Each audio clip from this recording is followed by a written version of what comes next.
முதல்வர் ஸ்டாலினை விமர்சித்த தாவேகா தலைவர் விஜய்க்கு அமைச்சர்கள் கடும் கண்டனம் தெரிவிச்சிருக்காங்க. தாவேகா விஜய் திருச்சி, அரியலூர்ல பிரச்சாரம் செய்தபோது முதல்வர் ஸ்டாலின் குறித்தும் திமுக ஆட்சி குறித்தும் கடுமையா விமர்சித்து பேசியிருந்தாங்க.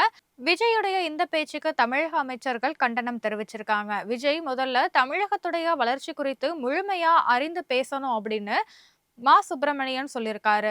திமுக அரசு தன்னுடைய வாக்குறுதிகளை நிறைவேற்றலன்னு விஜய் கூறுவதை மக்கள் ஏத்துக்க மாட்டாங்க அப்படின்னு தெரிவிச்சிருக்காரு.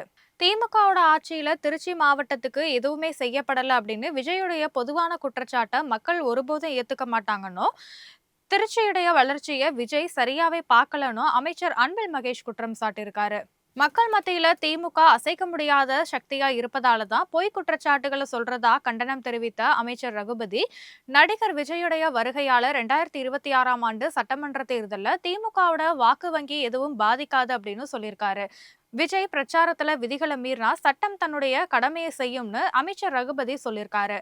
தாவேகா தலைவர் விஜயுடைய பிரச்சாரம் சினிமா ஷூட்டிங் போல இருக்குதுன்னு அமைச்சர் பன்னீர்செல்வம் கிண்டல் அடிச்சிருக்காரு. கடலூர்ல செய்தியாளர்கள் கிட்ட பேசிய அமைச்சர், தாவேகா தலைவர் விஜய் பிரச்சாரத்தின் போது மக்கள் கூடுவது வழக்கமான ஒண்ணுதான் அப்படின்னும், நடிகர் வடிவேலுக்கு கூடாத கூட்டமா விஜய்க்கு கூடிருச்சுன்னு கேள்வி எழுப்பியிருக்காரு.